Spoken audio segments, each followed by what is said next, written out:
नमस्कार मंडळी, मंगळवार मार्केटिंगमध्ये तुम्हा सगळ्यांचं स्वागत आहे. आज पेट सिरीज मधला आपण पहिला एपिसोड करतोय. त्याच्यामध्ये आपण मिहीर सहस्रबुद्धेशी बोलणार आहे आणि सोबत किवी सुद्धा आहे. सो एपिसोड मध्ये तुम्हाला किवी म्हणून एक खूप क्यूट डॉग दिसेल.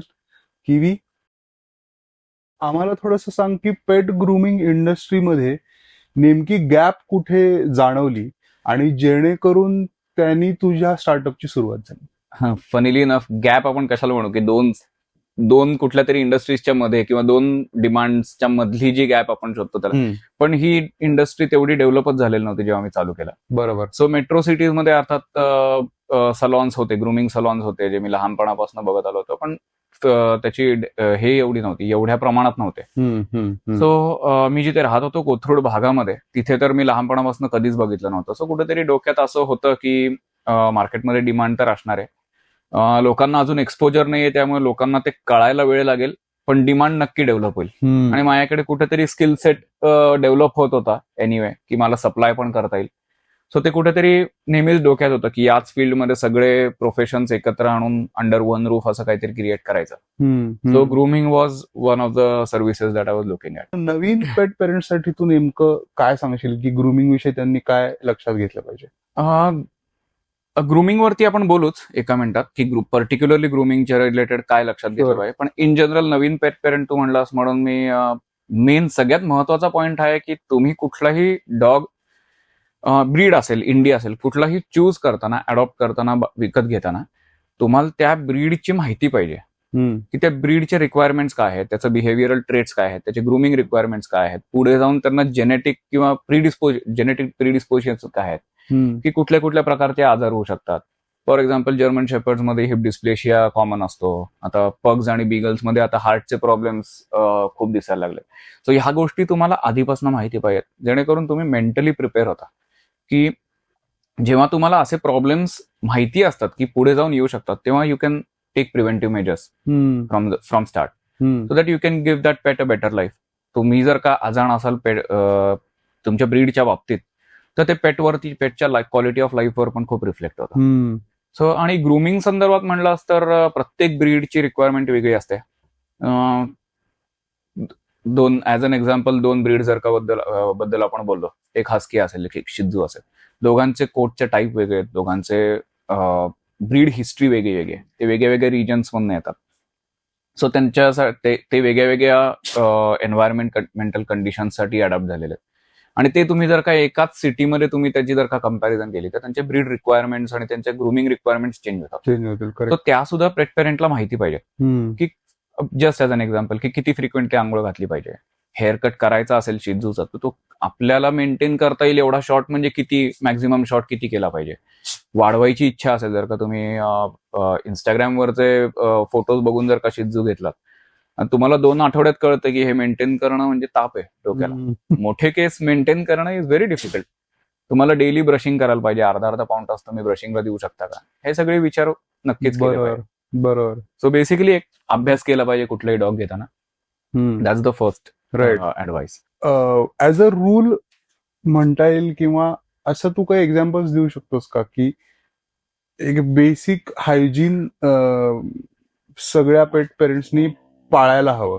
म्हणजे थोडंसं ब्रीड स्पेसिफिक चेंज होईल, पण तसं तू सांगू शकतो? Yes, frequency of grooming definitely प्रत्येक ब्रीड प्रमाणे अर्थातच चेंज होईल. काही डॉग्सला आठवड्याला गरज असते. आता इंडी सारखे आपण जर का बघितले, ते ह्या एन्व्हायरमेंटमध्ये, पुण्याच्या एन्व्हायरमेंट किंवा इंडियन सबकॉन्टिनेंटमध्ये राहण्यासाठीच अडॅप्ट झालेले. सो त्यांचं कोट लेंथ त्याप्रमाणे जेनेटिक असतं.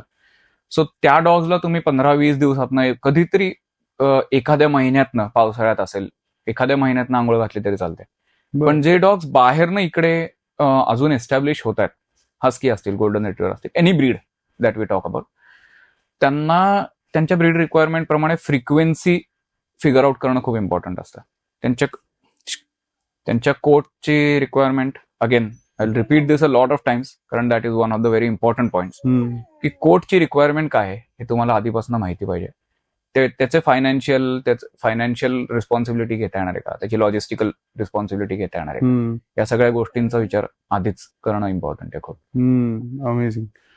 समजा आपण एक पेट पेरेंट तुझ्याकडे आलेत, तर त्यावेळेस तू त्यांना काय काय सांगतो? पहिल्यांदा तुझ्या शॉपमध्ये आलेत किंवा हम्म. सलोन मध्ये आलेत हम्म. बेसिकली, तर तिथे तू त्यांना काय सांगतोस की ग्रुमिंग कशा पद्धतीने त्यांनी केलं पाहिजे त्यांच्या पेटनुसार?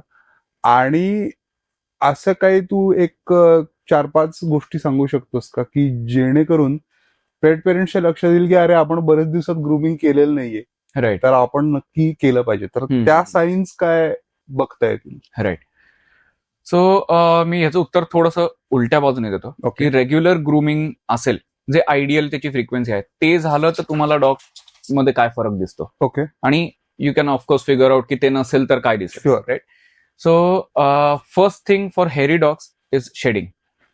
जे सीझनल शेडिंग असतं ते रेग्युलर जे ग्रुमिंगला येतात त्यांच्यामध्ये ते खूप कमी दिसतं. अर्थात सीझनल होतं, ते 24 तास केस गळतच असतात जेव्हा सीझन चेंज होतो.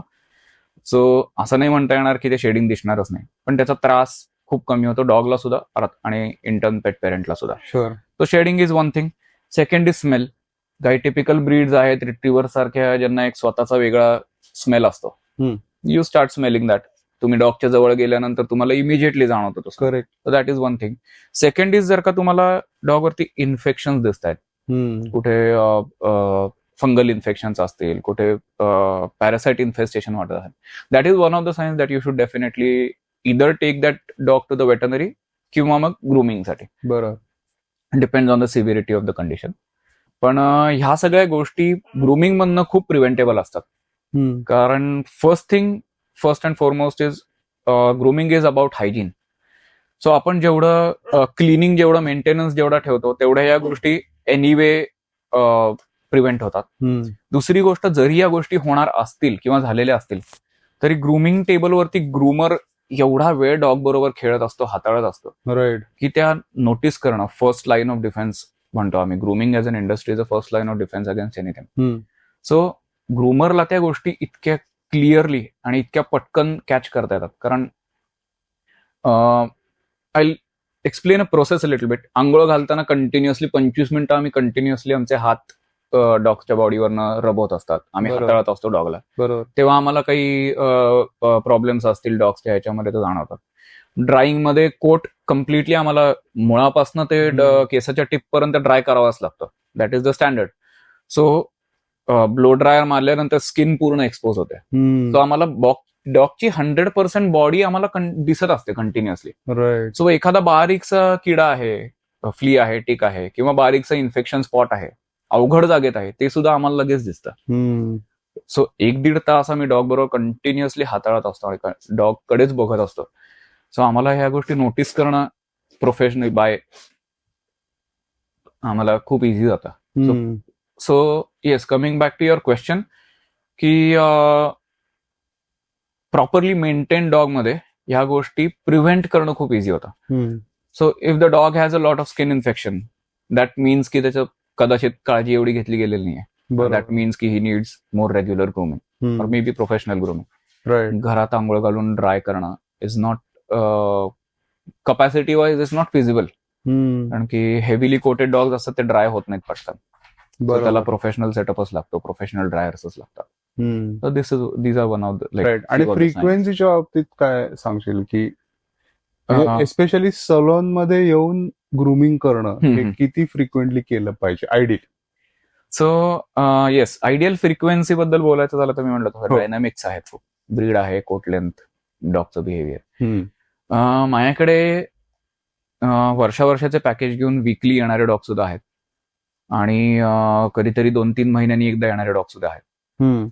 अर्थात जेवढी जास्ती फ्रिक्वेन्सी, जसं मी आधी म्हणलं तसं, की शक्यता आहे की काही प्रॉब्लेम्स होणार आहेत पुढे जाऊन, काही इन्फेक्शन्स होणार आहेत, फॉर एक्झाम्पल काही डिसऑर्डर्स आहेत, त्या नोटीस करणं सोपं जातं जर का फ्रिक्वेन्सी जास्ती असेल.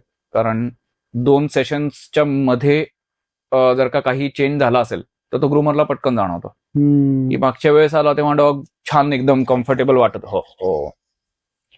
वाटत होता, काही उठायला प्रॉब्लेम नव्हता, एनर्जी जास्ती वाटत होती. 10 दिवसांनी आला आणि एकदमच रेंगाळलेला वाटतोय. So something has change. May be food has change, काहीतरी तापाची सुरुवात असू शकते, काहीतरी आजाराची सुरुवात असू शकते. सो या frequency is depends on the breed, coat, everything. Ideal is somewhere around on an average 10 दिवसात एकदा कुठल्याही डॉगला गरज असते right. To take off the dirt. कारण घरात राहणार, शेवटी डॉग घरात राहणार आहे. आपण रस्त्यावर राहणाऱ्या कुत्र्यांना काहीच गरज नाही, कारण त्या धुळीचा त्रास बाकी कोणाला होणार नाहीये त्यांच्या अंगावरच्या. राईट. पण घरात असताना माणसांना तर त्रास होतो, घरातले वस्तू खराब होऊ शकतात, डस्टची अलर्जी असू शकते. सो हे सगळं प्रिव्हेंट करण्याकरता पेट डॉगला 10 दिवसात एकदा on an average. Nice.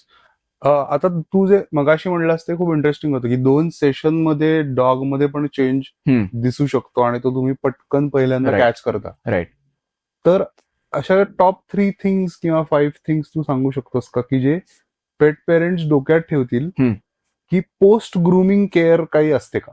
First and foremost definitely check for parasite infestation. Flea ticks कडे तुमचं कॉन्शियसली लक्ष असलं पाहिजे. कधीतरी खेळताना दिसली वगैरे इज नॉट डन. तुम्हाला 2-3 दिवसात एकदा तुम्ही त्याच्याकरता वेळ काढून थरली चेक केलं पाहिजे. Specially for the dogs who are prone to infestation. काही डॉग्सची टेंडन्सी असते, त्यांना टिक्स प्रत्येक सीझन मध्ये त्यांना शेकडोनी टिक्स येतात अंगावरती त्या throughout that season. Correct. किवीला फॉर्च्युनेटली टचवूड एवढा इन्फेस्टेशनचा त्रास होत नाही आजपर्यंत. 2.5-3 वर्षामध्ये तिला बेअरली काही 2-3 टिक्स झाले असतील. पण दॅट डझंट मीन की I am not checking. That is probably because I am checking. की मी चेक करतोय कंटिन्युअसली. एखादी दिसली की मी काढून टाकतोय, तिला स्पॉट ऑन लावतोय, प्रिव्हेंटिव्ह मेजर्स घेतोय, त्यामुळे तिच्यावरती अंगावरती येत नाहीत असंही असू शकतं. So yes, definitely parasite infestation साठी चेक करणं. दुसरी गोष्ट, हेरी डॉग्स मध्ये गाठी आणि शेडिंग कितपत आहे हे चेक करणं. गाठी तर ऍब्सोल्युटली, कारण जर का खूप गाठी झाल्या त्या नंतर दगडासारख्या कडक होतात. आम्ही कितीतरी वेळा स्मॉल जे लॉंग हेअर डॉग्स असतात त्याच्यामध्ये आम्ही कितीतरी वेळा पूर्ण गाठी झाल्यात, आम्ही काहीच करू शकत नाही, गाठी सोडवता येत नाहीत. जे स्किन पर्यंत जातात गाठी त्या सोडवता येत नाहीत, डिटँगल नाही करू शकत. पूर्ण डॉग शेव्ह करायला लागतं. असे लिटरली डॉगच्या बाजूने असे जॅकेट सारखे निघतात. जॅकेट काढल्यासारखं पोट अख्खा निघून येतो. सो येस, डेफिनेटली जेव्हा तुम्ही लॉंग हेअर डॉग घ्याल तेव्हा गाठी मॅटिंग प्रिव्हेंट करणं is one of the most important responsibilities. तिसरं चौथं म्हणायचं झालं तर नॉट एक्सक्लुझिव्हली ग्रूमिंग रिलेटेड पण इन जनरल हेल्थ रिलेटेड, की एक्सरसाइज मिळावा डॉगला. तुम्हाला again breed history comes in play there, की ते डॉग कुठल्या कामासाठी डेव्हलप झालं होतं. कुठलीही ब्रीड ही माणसाने बनवलेली आहे आणि कुठलीही ब्रीड ही एखादं पर्टिक्युलर गोल डोक्यात ठेवून ते काम त्या डॉगकडनं करून घेण्यासाठी बनवलेली आहे. सो ते काम काय होतं, सो त्याचं जेनेटिक प्रिडिस्पोजिशन डॉगचं काय आहे, चेजिंग इन्स्टिंक्ट आहे का गार्डिंग इन्स्टिंक्ट आहे, ह्या गोष्टी माहिती करून घेऊन त्या प्रकारचा एक्सरसाइज डॉगला देणं, त्या प्रकारची activity, physical activity, mental activity डॉगला देणं. This is another thing that you definitely should take care of. Right. की आता इंडी डॉग ते फक्त फ्री रोमिंग करता डेव्हलप झालेले आहेत, अडॅप्ट झालेले आहेत. सो फ्री रोमिंग म्हणजे काय, कचऱ्यामध्ये तोंड घालणं. सो एक्सपेक्ट की घरातलं कुत्रं तुमच्या ताटासमोर येऊन उभा राहणार आहे, त्याला तुम्ही जेवणातली हाडं जरी दिली तरी ते खाणार आहे. You can train that dog against it. तुम्ही थोडंसं त्यांना कंट्रोल करू शकता, कंट्रोल डेव्हलप करू शकता, पण तुम्ही ते प्रीडिस्पोजिशन तुम्ही घालवू नाही शकत. इंडी डॉग तुमच्या घरात असेल ते कचरा काढणार म्हणजे काढणार आहे, कारण त्यांचं ते प्रीडिस्पोजिशन आहे. त्यांचं ते सर्व्हायवल इन्स्टिंक्ट आहे की कचऱ्यात बघितलं नाही तर कदाचित खायला मिळणार नाही. खायला भरपूर मिळतंय घरात, पण बिहेवियर तसं सेट झालंय. Right. Golden retriever is going to chase something. तुम्ही काहीतरी टाकलं तर they are more likely to fetch. German shepherds are more likely to fetch. German shepherds are more likely to be protective of their parents and their house. त्यांच्या आजूबाजूला, घराच्या आजूबाजूला नवीन माशी जरी दिसली तरी they are going to bark till that fly goes away, and that's going to be a nuisance to in certain localities. Interesting point आहे हा. ट्रेनिंग अशा डॉग्सचं, किंवा आता बऱ्याचदा ट्रेनिंग विषयी पण लोकांना प्रश्न असतात की अगेन्स्ट द इन्स्टिंक्ट डॉगला ट्रेन करण्यात एनर्जी घालवू नये का? It's not like it's not doable. To certain extent yes होऊ शकतं, पण अर्थात त्याला खूप प्रोफेशनल एफर्ट लागतो, खूप नॉलेज लागतं नक्कीच, आणि पेशन्स लागतो. Patience is the key points here, कारण की you are working against what the dog is bred to do. त्यांच्या रक्तात येते, त्यांची स्वतःची फ्री विल सुद्धा नाही म्हणता येणार, त्यांच्या रक्तात येते. सो तुम्ही जर का जर्मन शेपर्डला जर का शिकवायला गेलात की यार घराच्या बाहेरनं मांजर चाललंय आणि तू भुंकू नको, तर it's not going to work out. It's very difficult to take care of that. त्याच्याकरता खूप 100 वेगळ्या वेगळ्या मेथड्स तुम्हाला ट्राय करायला लागतील. तुम्हाला 100 वेगळ्या वेगळ्या गोष्टी ऍज अ रिवॉर्ड किंवा पनिशमेंट जे काय तुम्ही वापरत असाल त्याप्रमाणे तुम्हाला इंट्रोड्यूस करून ट्रायल एरर करायला लागेल. तर इज अ लॉंग प्रोसेस. आणि त्या एका गोष्टीवर फोकस करून डॉगला त्याच्या आयडियल ट्रेनिंग एजमध्ये एकच गोष्ट शिकवणं is not feasible. So you should definitely again homework comes in to play, की तुम्ही कुठे राहताय, तुमचे डायनॅमिक्स काय आहेत, फायनान्शियल असतील, सोशो इकॉनॉमिकल असतील, काही सोशल असतील, तुम्ही कुठल्या एरियात राहताय, तिकडे स्टार्ट फ्रॉम आजूबाजूला किती कटकटे लोक आहेत इथपासनं चालू होतं. मग तेव्हा तुम्ही अशा हाऊसहोल्डमध्ये जर का जर्मन शेपर्ड घेऊन आलात आणि ते भुंकून बाकीच्यांना त्रास दिला तर तुमची भांडण होणार. That is not ideal. Right. Then you go for some quieter dog like a Labrador retriever or what. There are 1000 other breeds, not literally. There are 300 other breeds. So yeah. Nice. So ट्रेनिंगनी एखादं behaviour eliminate करणं जे genetic behaviour आहे that is difficult, definitely not impossible, पण that is very very difficult. So आता grooming विषयी बऱ्याच लोकांना असं वाटू शकतं की हे एक एस्थेटिक गोष्ट आहे किंवा तुमचं डॉग किंवा पेट भारी दिसेल अशा ह्यानी एक स्पा आणि सलून नाव दिल्यामुळे तर त्याचं हायजीनला असलेलं जे महत्व आहे त्याचं ओव्हरऑल ग्रूमिंगचं, तर त्याविषयी थोडं सांग. आणि मग लोकांनी काय नेमकं ध्यानात ठेवून हे ग्रूमिंग सेशन बुक केले पाहिजे. Right, correct. सो तू म्हणलास तसा की aesthetic is probably last 20% of what we expect from grooming session. Okay, as groomers, not as parents. Parents चं probably 100%, 80% कधी कधी तेच एक्सपेक्टेशन असतात. पण कुठल्याही ब्रीडसाठी पर्टिक्युलर स्टँडर्डाइज्ड हेअर कट्स किंवा लुक्स हे एस्टॅब्लिश झालेले थ्रू आउट 100 इयर्स. जे AKC किंवा KCI वगैरे हे जे इन्स्टिट्यूशन्स आहेत, बरोबर, त्यांनी त्या ब्रीडचा खूप अभ्यास करून त्यांना मेंटेनन्स करण्याकरता सोपी जाईल ते मेंटेन करण्याकरता असे काही breed standard hair cuts establish केलेले आहेत. सो तेच आपण जनरली फॉलो करतो, दॅट इज द गाईडलाईन. अर्थात fusion hair cuts is a completely different stream of grooming. पण जे ब्रीड स्टँडर्ड आपण करतो ते आपल्याला जे ओव्हरऑल इंस्टाग्रामवर किंवा in general even if you Google some breed आणि त्याचं जे साधारण तुला लुक दिसतो that comes from breed standard haircuts. So breed standard haircuts मध्ये हायजीन फोकस ठेवूनच हे सगळे एस्टॅब्लिश झालेले आहेत, बरोबर, जे त्यांचे गाईडलाईन्स आहेत. सो आपण त्याच फॉलो करतो. आणि सो ओव्हरऑल जो फिनिश्ड लुक येतो तो ह्या स्टँडर्डायझेशनमुळेच येतो. राईट. सो शिजूज मध्ये फॉर एक्झाम्पल पिलर शेप पाय असतात. सो शिजूज लासा एपिसोड मध्ये I go in to a little bit of detail, right, की शिजू लासा एपिसोड मध्ये many of the dogs are they have crooked front legs. So त्यांचा elbow बाहेर असतो आणि इकडनं तिरका असतो पाय. So to cover for the deformity the breed standard is set in a way की इकडनं आपण जास्ती केस ठेवू आतल्या बाजूने आणि बाहेरनं कमी करू.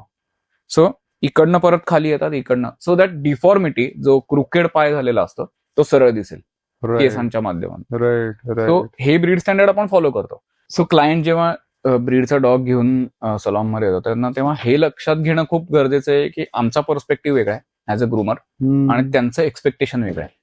So will of course as professional groomers will try to match that, will try to at least find a middle, पण that is not always possible. तुम्ही मॅटेड डॉग घेऊन आलात आणि तुम्ही म्हणलात की मला फ्लो कोट हवाय, that is not possible. Right. Doesn't matter. म्हणजे we are not magicians, we are ultimately groomers. So इथे मला एक असा प्रश्न सुचतोय की बऱ्याचदा असं आपण बघतो बघ, सो तो म्हणजे मला पडलेला पण प्रश्न आहे. So I want to know more about it. Right.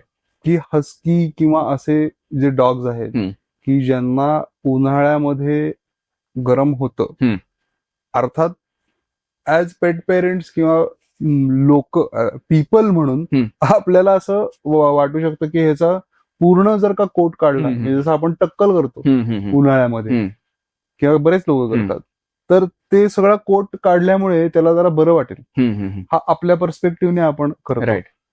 तर अशा वेळेस जर का अशी रिक्वायरमेंट आली तर ऍज अ ग्रुमिंग एक्सपर्ट तुम्ही कसं एक्सप्लेन करता त्यांना? So unless there is a medical requirement to take off the coat, we don't do that.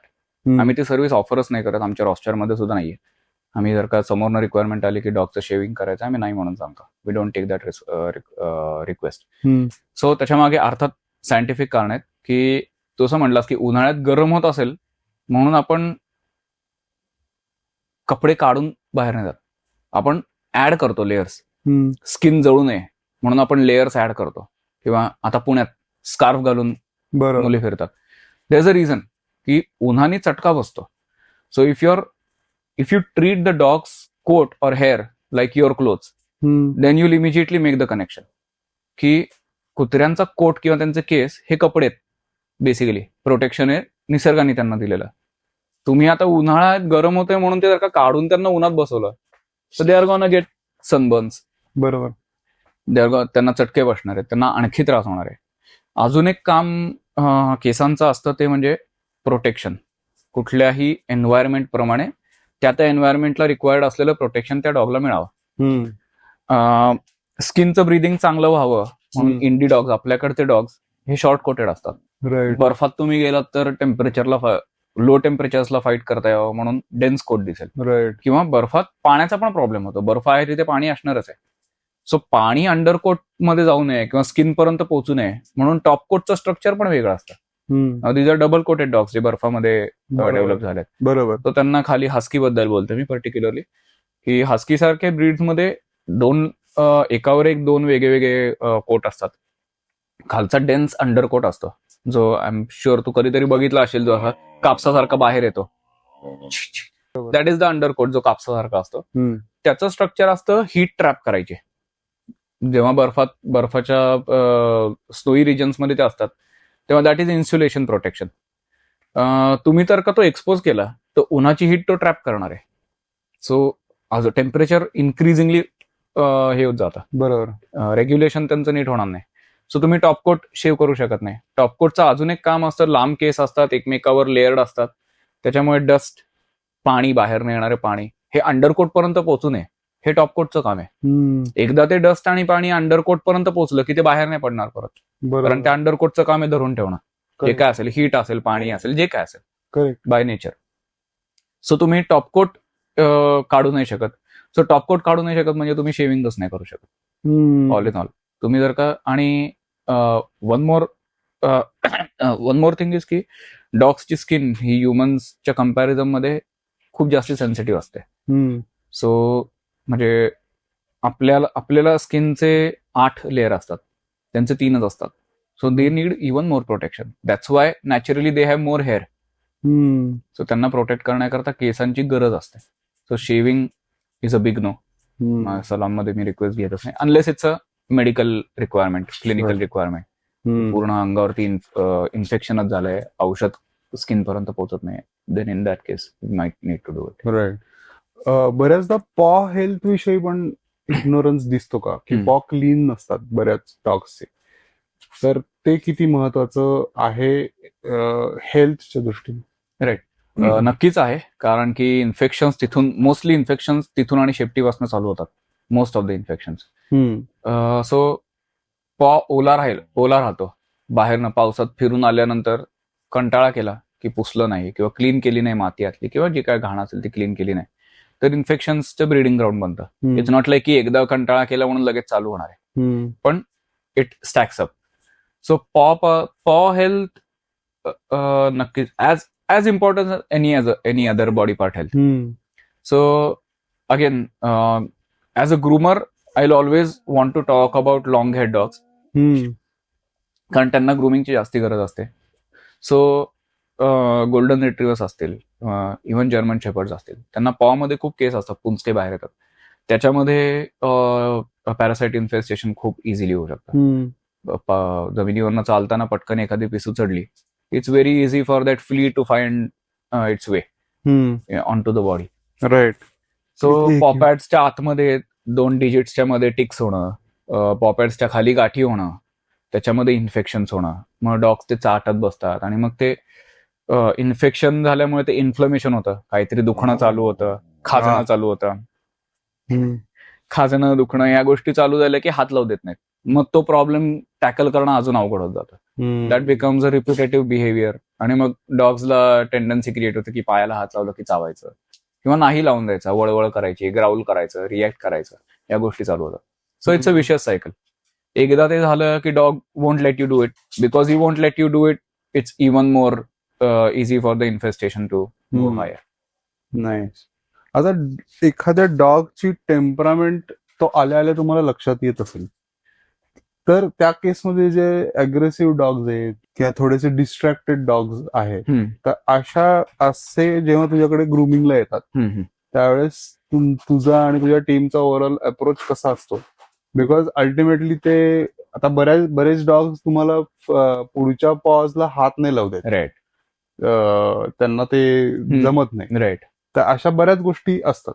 तर त्या केसमध्ये तुमचा अप्रोच कसा असतो?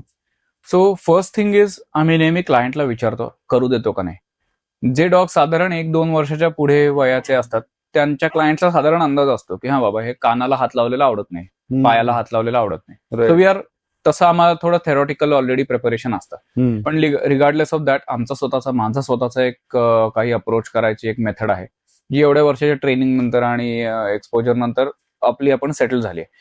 सो साधारण एक डॉगकडे बघून एक अंदाज येतो की हा मला करू देणार आहे का नाही, मी जवळ गेलेलं सुद्धा चालतंय का नाही, का मी ह्याला डायरेक्ट हातात घेऊन उचलू शकतो. हे काही पॅरामीटर्स लगेच लक्षात येतात. सो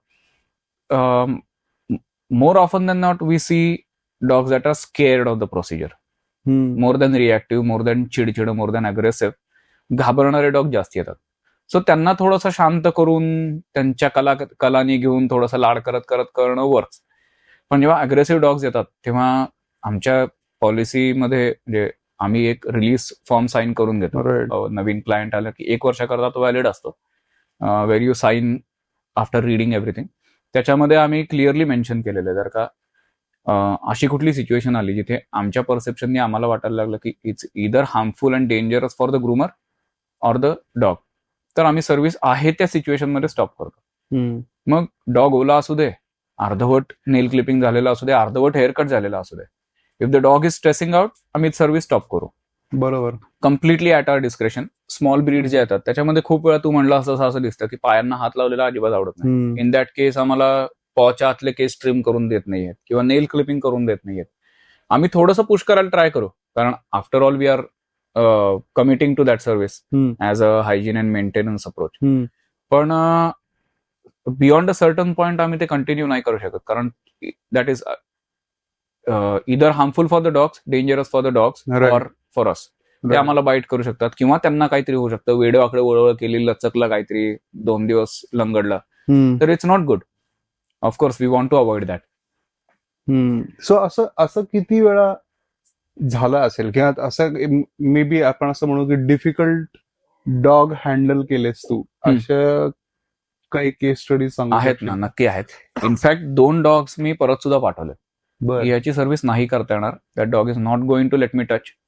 तुम्ही म्हणजे client is free to experiment with other groomers, पण if is the first experience for the dog, that means की he is not comfortable with water, he is not comfortable with the dryer, whatever it is, आणि तो आम्हाला चावेल 100%. So त्या situation मध्ये एक German shepherd होता, आता मागच्या आठवड्यात एका रॉटवायलरला आम्ही परत पाठवला. रॉटवायलरनी तर त्याचे पेरेंट्स असताना त्यांच्या अंगावर गुरगुरला, त्या काकू आल्या होत्या, त्या ऑलमोस्ट पडणार होत्या. सो वी वर लाईक की नाही, हा ओला आहे पण वी कांट कंटिन्यू दिस. आमच्या प्रिमिसमध्ये आम्ही रिस्क नाही घेऊ शकत. बरोबर. So these are the 2 cases that I to send back.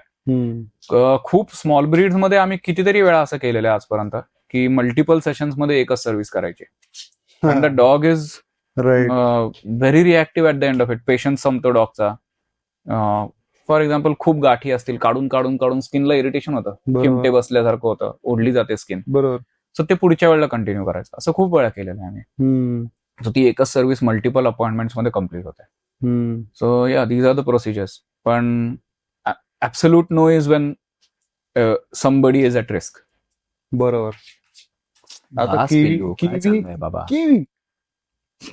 किवीचं grooming कसं असतं ते सांग. चल, किवी म्हणजे तू ऐकशील किवी आमचं. अप अंटिल आपण टिल से फॉर एक्झाम्पल एक 5 महिन्यापूर्वीपर्यंत हा. Kiwi was our worst client. तिला पाणी इतकं जास्ती आवडत नाही की मी आंघोळ घालताना सुद्धा ती असा आरडाओरडा करायची ऍज इफ तिला कत्तल करण्यात आणले. आणि काही चालू नाही, मी हातही लावला नाहीये, ओली उभी आहे बाथटब मध्ये, पण आरडाओरडा चालू आहे, काही करत नाहीये. So she was our worst client.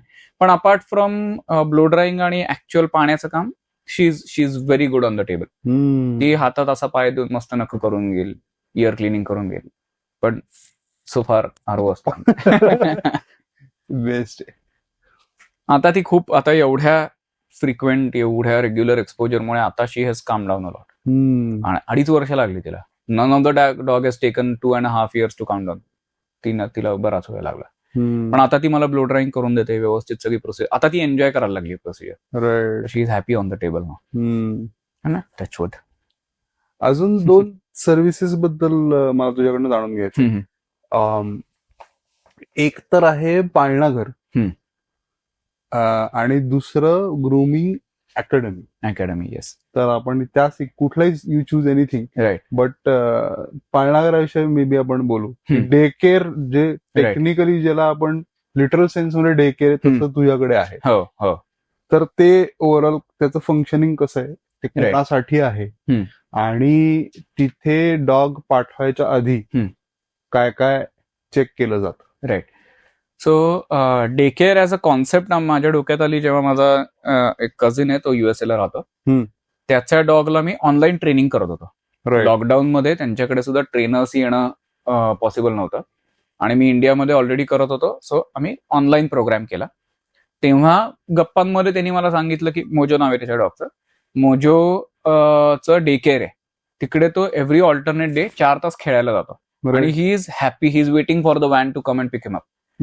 So तिथे मला कुठेतरी असं ट्यूब पेटली डोक्यात की अरे हे पुण्यात तर मी आजपर्यंत ऐकलेलं नाहीये. So why not start with it.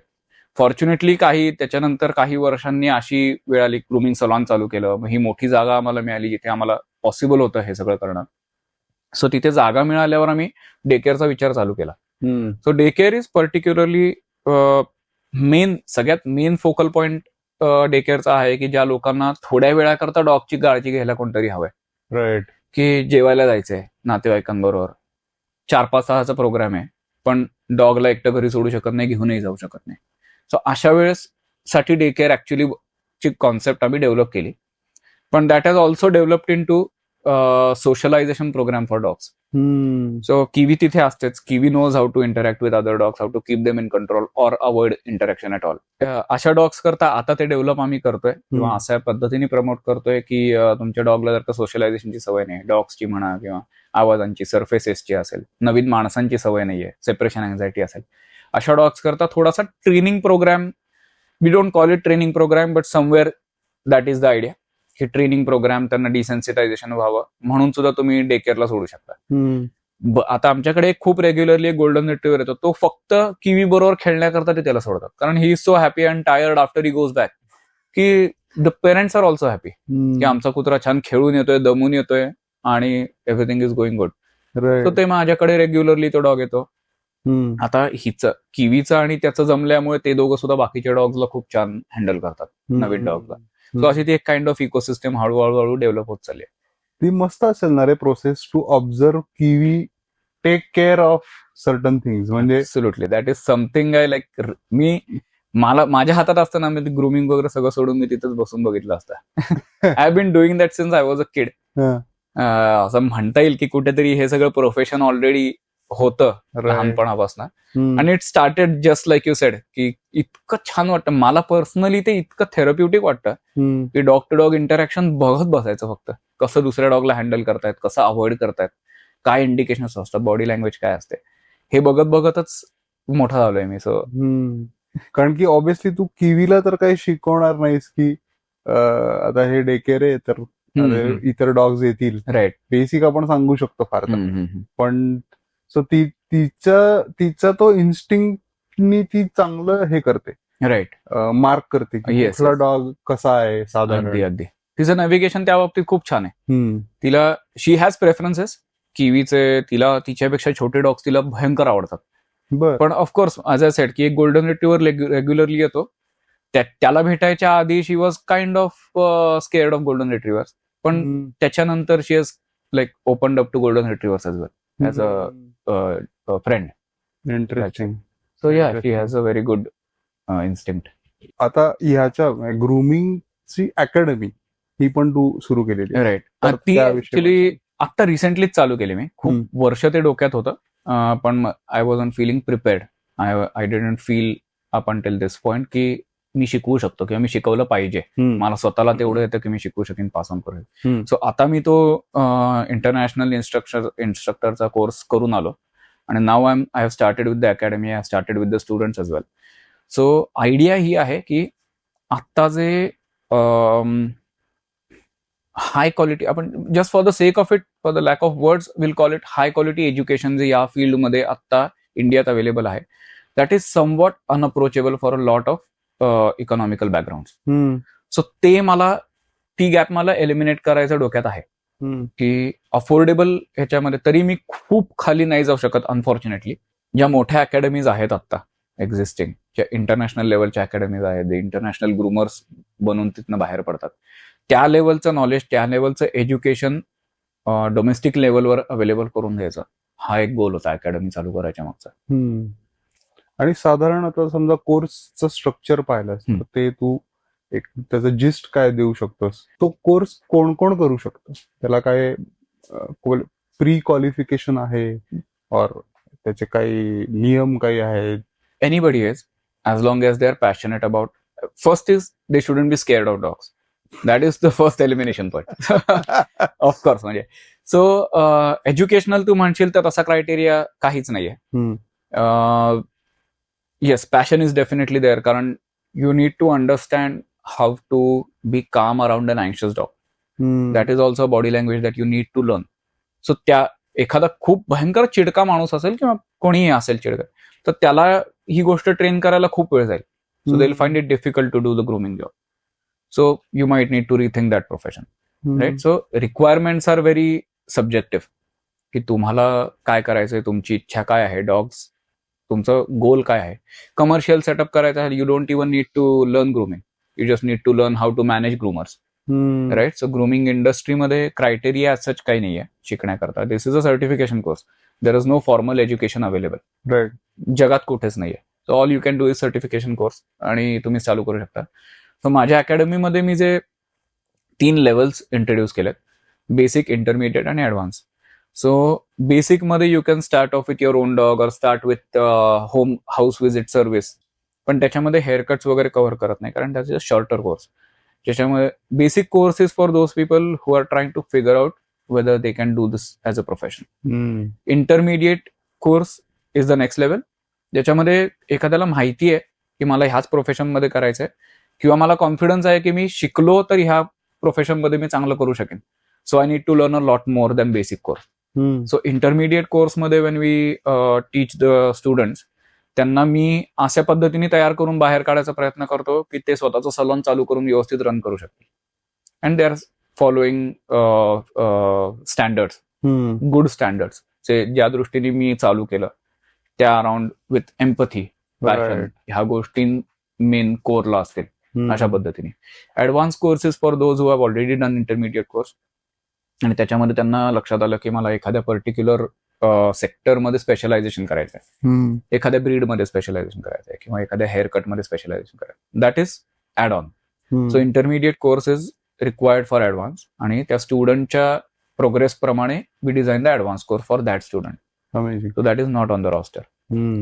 काही सर्टिफिकेशन जे आहेत ते कमी ड्युरेशनचे आहेत आणि ते पटकन संपवत आहेत, तर तो एक भाग झाला. पण ऍज अ ग्रूमर जेव्हा तुम्ही ऍक्च्युअली पेट हँडल करणार आहात, त्यावेळेस तू काय सांगशील की जे आता मे बी शिकतायत त्यांना तू काय नेमकं सांगशील? So grooming is not a skill that you can learn in a month's time. You need at least 2.5-3 months of formal teaching. की तुम्ही मेंटॉर असेल, तुमचा टीचर असेल, जशी मी अकॅडमी रन करतोय, माझ्याकडे येणाऱ्या स्टुडंटला I cannot let them go out in the market carrying my certificate with less than 2.5 months of experience. कारण की तू जसं म्हणलास की काही ते बाहेर इन्स्टिट्यूशन्स आहेत जे शॉर्ट ड्युरेशनचे कोर्सेस प्रोव्हाइड करतात. सो शॉर्ट ड्युरेशन मध्ये माझं मत असं आहे की शॉर्ट ड्युरेशन मध्ये you cannot learn enough. Me online बघितले ज्याच्यामध्ये 2 वीक्सचे प्रोग्राम सुद्धा आहेत. 2 वीक्समध्ये मी माझ्या स्टुडंट्सला हातात सीझरही देत नाही, because that they have not covered the basics eight. त्यांना डॉग हँडलिंगचे बेसिक्स माहित नाहीत, बेदिंगचे बेसिक्स माहित नाहीत, शॅम्पू कुठल्या डॉगवर कधी यूज करायचा हे माहित नाही, कुठल्या डॉगला 2 वॉश करायचे, कुठल्या डॉगला 3 वॉश करायचे, का सिंगल वॉश करायचा हे माहित नाही. सो हे जोपर्यंत तुम्ही कव्हर करत नाही, तुमचं बेसिक प्रिपरेशन वर्क जोपर्यंत ऍब्सोल्यूट 100% होत नाही, तोपर्यंत मी सीझर हातातही देत नाही. सीझर असू दे, ट्रिमर असू दे. So that is definitely lacking somewhere. That approach is lacking properly. पण त्यांचे पण काही म्हणजे जे प्रोव्हाइड करतात त्यांचे सुद्धा काही पर्स्पेक्टिव्ह असेल की आपल्याला एक्झॅक्टली काय गोल आहे. सो ते त्यांच्या गोलप्रमाणे they are moving forward. So yeah that is definitely something I am taking care of from my side. एक तर स्ट्रे डॉग्स आणि ग्रूमिंग हे 2 शब्द एकत्र एका वाक्यात पॉसिबल आहे का? आणि काय इनिशिएटिव्ह होऊ शकतं याच्यामध्ये की जेणेकरून स्ट्रे डॉग्सचं ग्रूमिंग थोड्याफार प्रमाणामध्ये होईल किंवा होऊ शकतं? Right. So yes, to answer the first question, it's conditional. Stray dogs आणि ग्रूमिंग हे एका वाक्यात तेव्हाच बसू शकतं जेव्हा stray dog is adopted in to a home, when it's a pet. So grooming is mostly for pet dogs. Okay, pet grooming salon असतं.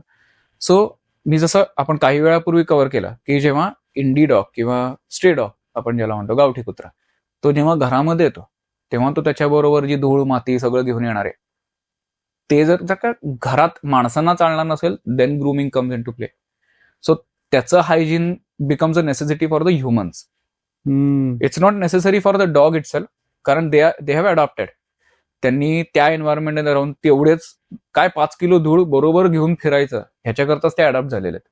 So they are very resistant to tick flea infestations, fungal infections असू देत, ऊन असू दे, पाऊस असू दे, कारण ते रस्त्यावरच वाढले.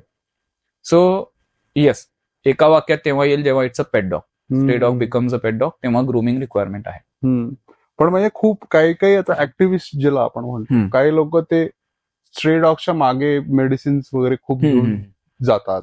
त्यांना काही लोक कोम्बिंग वगैरे पण करताना मी बघितलं. तर ते किती नेसेसरी असू शकतं किंवा त्याच्याकडे तू कसं बघतोस as a professional? Combing particularly त्या एका ऍक्ट बद्दल बोललो तर combing is probably not that necessary. If a dog has a coat like Kiwi, then combing is not necessary at all. काही डॉग्स, इंडी डॉग्स आपण बघतो ज्यांना थोडासा डेन्स कोट असतो, त्यांचे गाठी होऊ नयेत म्हणून probably the activist might be doing it. कारण हिस्ट्री असू शकते की गाठी झाल्यामुळे इन्फेक्शन झाले, मग कुठे काही जखम झाली ते इन्फेक्शन वाढलं, काही अजून काही झालं, किंवा केस असल्यामुळे असलेली जखम ट्रीट करायला खूप अवघड गेलं. अशा गोष्टी काही हिस्ट्री असू शकते. So definitely conditionally you can do the brushing and stuff like that. औषधं I started off in this field as a rescuer. So 2008 मध्ये मी जेव्हा चालू केलं तेव्हा I started off as a rescuer. So I know very closely की त्याच्या मागची मेंटॅलिटी काय असते, त्याच्या मागे औषधं घेऊन मागे पळणं म्हणजे काय असतं, कुत्र्याच्या मागे पळणं काय असतं, किंवा त्याला पकडणं. अग्रेसिव्ह डॉग असेल तरी त्याला पकडून त्याची ट्रीटमेंट करणं आणि त्याच्या in the dogs book become the evil person, हे म्हणजे काय असतं. सो या, I will never go against any of the activist, कारण मी त्याच बॅकग्राऊंडनी आलोय, मी त्यांच्या सपोर्टनी आलोय. बरेचसे लोक मध्ये त्याच्यातले मेंटॉर आहेत, त्यांचा हात पकडून मी वरती आलोय. So I can't go against that. पण again grooming is a service for majorly for pet dogs. माझ्याकडे स्ट्रे डॉग सुद्धा येतात ज्या लोकांना एखाद्या कुत्र्याला घरात ठेवणं पॉसिबल नाहीये, पण ते त्याची काळजी घेतात, रोज त्याला खायला देतात, त्याला घेऊन बसतात, त्याच्याबरोबर वेळ घालवतात, त्याला फिरायला सुद्धा नेतात. Even though it's a free roaming dog, त्याला फिरायला घेऊन जाणार सुद्धा लोक आहेत. ते फिरायला घेऊन जाऊन माये इथे सुद्धा आणतात. सो असे सुद्धा डॉग्स आहेत which is out of love, and I will never reject this kind of हे कन्सेप्शन. अमेझिंग. अजून एक मिसकन्सेप्शन मला स्ट्रे डॉग्स विषयी वाटतं लोकांमध्ये आहे ते, की बऱ्याचदा ना स्ट्रे डॉग्स अँक्शियस असतात हे लोकांना पटत नाही, किंवा खूप ऍक्सेसिबल असल्यामुळे डायरेक्टली हात लावायला जातात, आणि मग थोडेसे स्ट्रे डॉग अटॅक्स पण आपल्याला वाचायला मिळतात, किंवा आपण बघतो सुद्धा काही रील्स मध्ये वगैरे. तर या केसमध्ये तू काय लोकांना सांगशील की त्यांनी कसं अप्रोच केलं पाहिजे स्ट्रे डॉग्सला, किती तुम्ही डॉग लव्हिंग पर्सन असला राईट तरी सुद्धा राईट काय सायन्स बघायचे की 2 पावलं मागे थांबलेलं बरं? राईट. हे मी तर सांगेनच अर्थात, पण ह्या गोष्टी कोणालाही ज्यांना अजून डीपमध्ये अभ्यास करायचा आहे या गोष्टींचा, त्यांना गुगलवरती फ्रीमध्ये इन्फॉर्मेशन अवेलेबल आहे. So stress science in dogs हे जर का तुम्ही गुगल केलं तर तुम्हाला व्यवस्थित बुलेट पॉइंट्स मिळतील की what are the stress signs आणि तुम्ही कुठल्या सिच्युएशनमध्ये अप्रोच नाही करायला पाहिजे डॉगला. So first sign is eye balling. ते पहिल्यांदा आय बॉलिंग करतात जेव्हा the dog is aggressive, when they are challenging you, की तू जवळ येऊनच दाखवा, तेव्हा आय बॉलिंग करतात, डोळ्यात डोळे घालून बघणं. If the dog is very timid and scared and doesn't want the interaction, right, तेव्हा the dog will try to look away. They will start licking their lips, they will probably start shivering. Some dogs start shivering. Body stiff होते, एकदम कडक होते, because they are triggering that fight or flight response, की कुठल्याही मुवमेंटला I need to run किंवा I need to attack, right.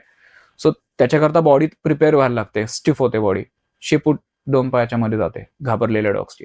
जे dogs aggressive आहेत त्यांची शेपूट वरती, एकदम वरती स्ट्रेट होऊन फ्रिक्वेन्सी खूप हाय फ्रिक्वेन्सीवर वॅग व्हायला लागते. So they R giving your challenge, they are threatening you, की तू अजून पुढे आलास तर मी चावणार आहे, चावू शकतो आणि चावायची कपॅसिटी आहे. So it's not very difficult to miss this signs. तर तुम्ही जर का डॉगला डिरेक्टली हात लावायला गेला आणि dog is try to dodging you, just give that dog its own space. That dog is not comfortable unless the dog is closing their eyes, flopping their ears down, wagging like otter wag म्हणतो, Labrador wag आलं, नाचत नाचत तुमच्याकडे, ते don't try and disturb that dog. Not you are not suppose to pet every other dog and not every dog is suppose to be pet by you.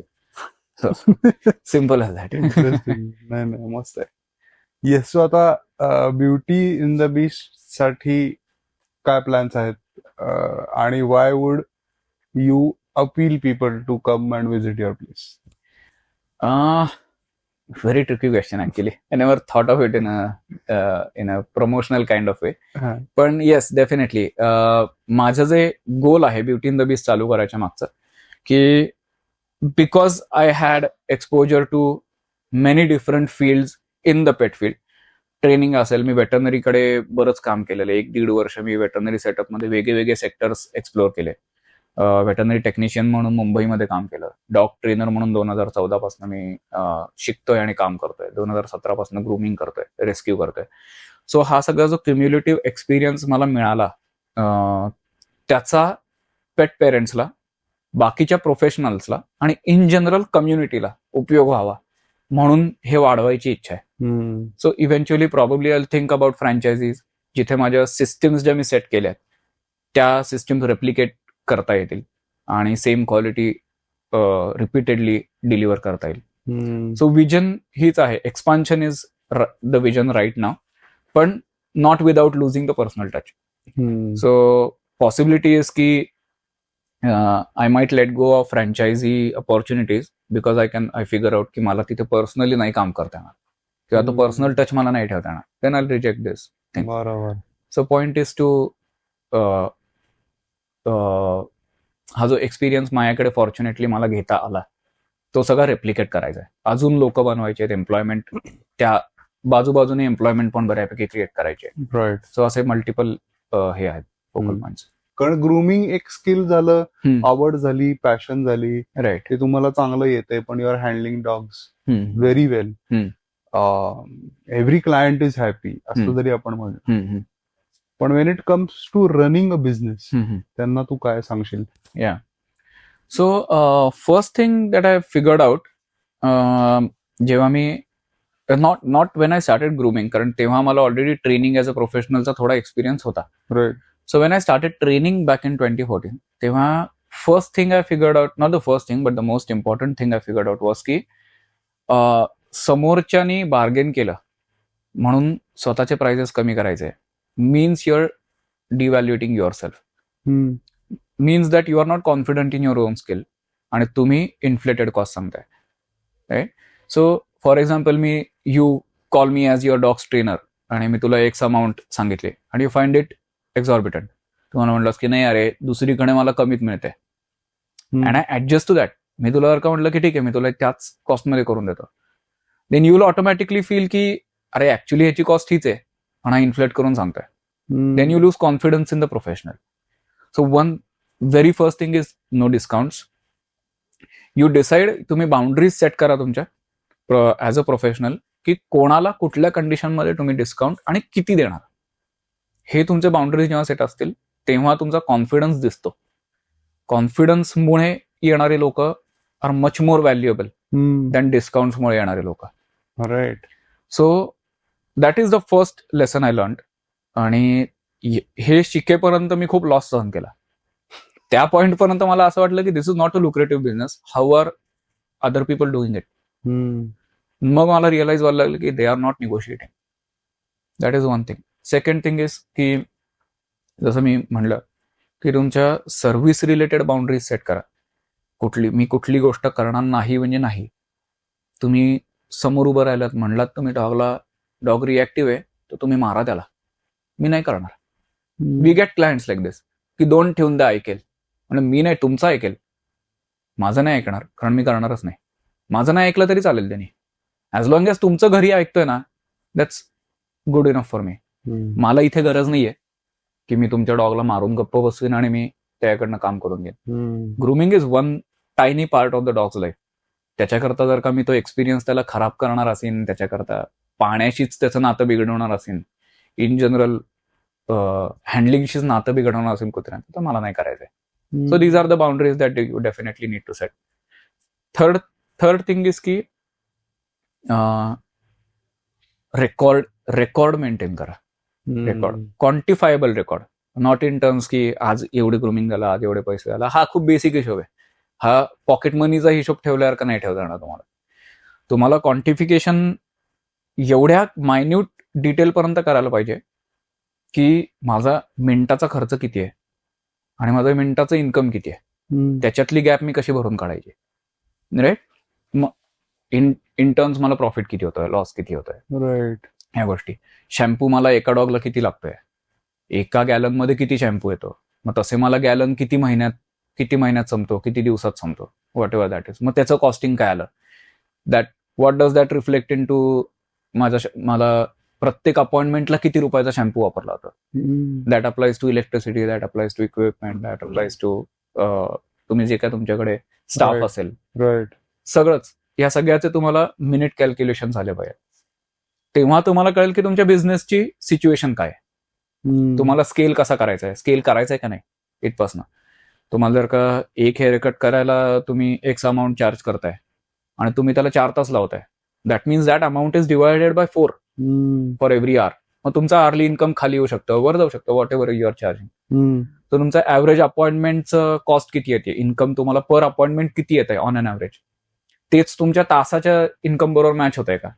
हे सगळे factors त्याच्यामध्ये counting करायला लागतात. कुठला तुमचा बिझिएस्ट डे कुठला असतो, बिझिएस्ट टाइम स्लॉट कुठला असतो, मग तुमच्या स्टाफच्या सुट्ट्या तशा मॅनेज करा, तुमच्या स्टाफचे कॉम्पेन्सेशन तसे मॅनेज करा, स्टाफला मॅनेज करा. Staff management is one of the biggest verticals. मोठ्या मोठ्या कंपन्या स्ट्रगल करतात स्टाफ मॅनेजमेंटमध्ये. बरोबर. सो माणसांचा पण विचार करा, तुमच्यासाठी काम करणार आहे, त्यांच्यामुळे तुमचा बिझनेस चालतोय, तुमच्यामुळे त्यांचं पोट चालतंय, गिव्ह अँड टेक आहे. बरोबर. So don't treat them like they are labours, they are also doing something for you. So हे 3-4 लेसन्स मला मी आता खूप हे लेसन्स माझ्या खूप जवळ आहेत आणि त्या 4 गोष्टींनी, ह्या 4 प्रिन्सिपल्सला धरूनच माझा बिझनेस चालवायचा मी प्रयत्न करत असतो. तर त्याच्या जास्ती आजूबाजूला जाणार नाही मी, ते सोडून, ह्या 4 गोष्टी सोडून. I would actually like to add one more point. Sure. की जे पॅशन प्रोफेशन जे चालू करतायत, जे grooming is a passion, they are trying to turn it in to a profitable profession. तर त्याच्यामध्ये when you talk about passion profession, passion only is not enough. आणि after a certain point तुम्हाला, माझ्या बाबतीत हे झालं म्हणून मी पर्सनली सांगू शकतो, मी खूप वेळ वाया घालवला माझं स्किल डेव्हलप करण्यामध्ये. When I was considerably a good trainer and I could supply what the market demanded, त्याच्या पलीकडे जाऊन मी स्वतःला अजून चांगला ट्रेनर बनवण्यामध्ये खूप वेळ घालवला, which I could have done side by side.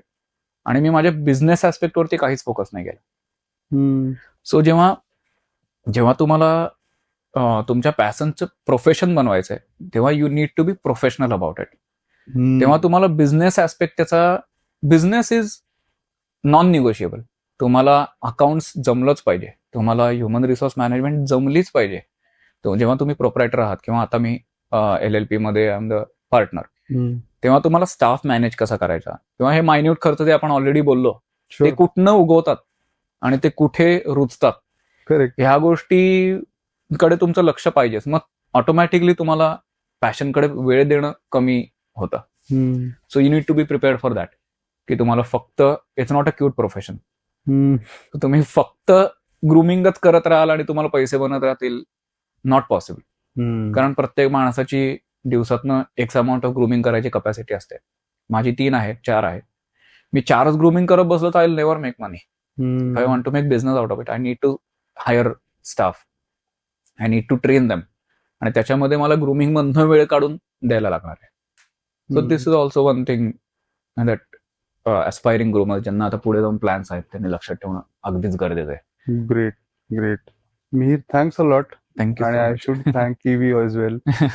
खूप मस्त कोऑपरेट केलं त्यांनी.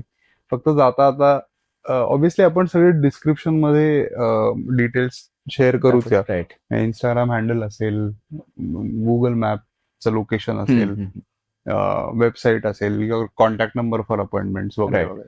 बट आय रिक्वेस्ट की लोकांनी चेकआउट करावं इंस्टाग्राम पेज सुद्धा, आणि अपॉइंटमेंट फिक्स करून एकदा राईट एक चक्कर टाकायला हरकत नाही. पुण्यामध्ये आहे, कर्वेनगरमध्ये.